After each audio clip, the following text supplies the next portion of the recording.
I masturbate 1,000 times a day. I can masturbate a burst of 12 times. Yeah. And then if you do this 3 times a day, bro, you're constantly stuck in the state of, It is a disturbing issue, but one that is growing. The production of millions of pornographic images of children being sexually abused. You build that monster inside your head. That's right. So I can see where you're going on the pornography. People are addicted to it. It is the modern day cigarettes. Big increase in child pages hosted in Singapore. This V card is extremely important to me. Representation of somebody's virginity. People invest more into a photo on social media than they invest into real life. So masturbation is not a natural need. Unless you can procreate with your hand, then there's no way that masturbation could be something that's naturally occurring. People do it as somewhat of a shortcut to actual sex. The actual natural need is for you to go out and meet a partner, marry them, and then mate with them. And that's how we actually procreate. So that's something that could be a natural need, but as far as masturbation with your own hand, that makes absolutely no sense. I doubt that could ever be a natural need. It becomes an addiction when you can't stop doing it.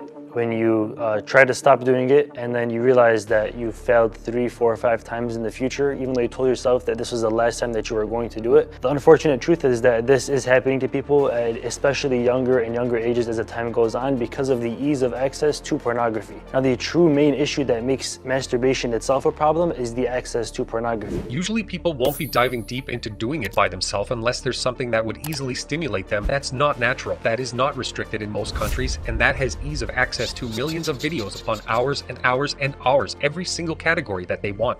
The brain is a learning prediction machine. If your brain learns to be aroused by watching other people have sex, it is not necessarily going to carry over to the ability to get aroused when you're one-on-one with somebody else. Usually it starts off as something that's very, very calm, very, very simple, and then it turns into something that's a lot more erotic and explicit and actually ends up ruining their life and their relationships because they continue to have this more and more objectified perception on women, and that's how they usually see them. Both thing works for both genders, but usually I see this happening to most of the young men, especially in this day and age. So it becomes a problem when you just can't stop, and the unfortunate truth is that most people really can't.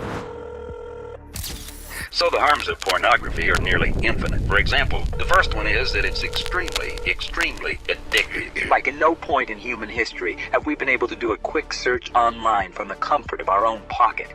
It's been able to look at millions and millions of hours of unrestricted access to any kinds of videos of people having sex on our phones as we want.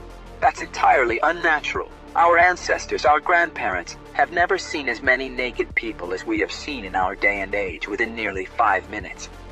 Especially young kids who are consuming a lot of pornography, the brain is learning sexual arousal to other people having sex. So you're going to program yourself into being a voyeur? Eventually to a point where you actually have something called PIED, porn-induced erectile dysfunction, which I know somebody in real life that actually does have this, where they really just can't do the real thing anymore because they're so used to doing it to a video and watching a girl that has extremely physically exaggerated elements that are not natural or real in any sense. So the only thing that can make this person get in the mood is something that's not even real. So they're living in this fantasy land where their body's not even working properly, they probably can't even procreate, and they're going to have a horrible marriage because of their addiction and viewership of pornography. So the objectification of people, especially women, the sexual assault, the harmful addictive acts, where it increases the amount of dopamine that you need to feel satisfied even deeper every single time. For an example, if you start off on a basic video, you end up going into something a lot more deep as time does go on because of your dopamine receptors being numbed in your brain, or that when something a level 1 would kind of get you excited, not something a level 15 has to get you excited, and it just does not end there. The higher the dopamine peak, the bigger the drop afterwards, and it's not that you drop to baseline, you drop below baseline. Dr. Lawrence American Board of Psychiatry and Neurology shows us what happens to your brain when you watch porn using SPECT scanning. This is a scan of a sex addict brain, an 18-year-old sex addict brain. And we compare that to a normal brain, and at the naked eye, we can tell this is not normal. Now, if we compare that to someone who has cocaine addiction, this is a person who has cocaine addiction. As you can tell, in the prefrontal cortex and the parietal lobe, they're very similar, although you don't see the top part of this brain. The scalloping is about the same if we looked at this sagittally.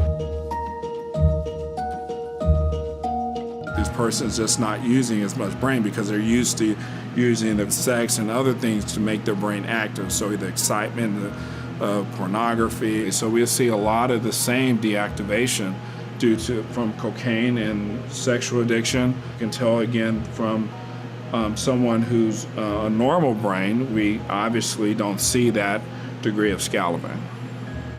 It takes over the mind.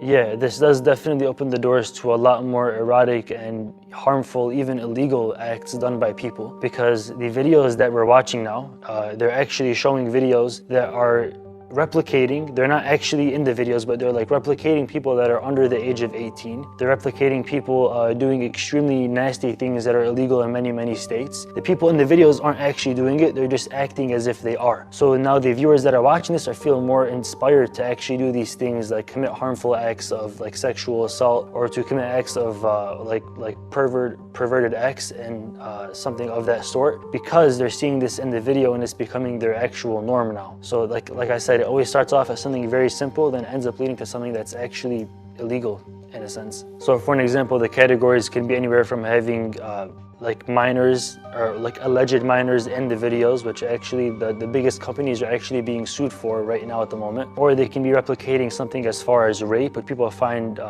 desirable, and that's actually giving them more stimuli to go out and do it in real life because they're finding these videos easily accessible in their own phones. And it's also showing stuff like assault and violence and domestic abuse and all of the above. Even though it's not actually happening in the video or the actors are okay with it, the concept, the ideology itself is being shown and is being glorified throughout these videos, which is making people a lot more aggressive and higher chances of committing sexual assault. Can my brain heal after I quit pornography? Yes, you can heal. The good news for addicted porn users is that the brain resets with sobriety. The reward system eventually, usually around the 1-year mark, returns to baseline. Feed your brain with the right images and healthy habits. And of course, by staying away completely from watching pornography. During addiction, the number of brain receptors decrease because of exposure to excessive amounts of dopamine.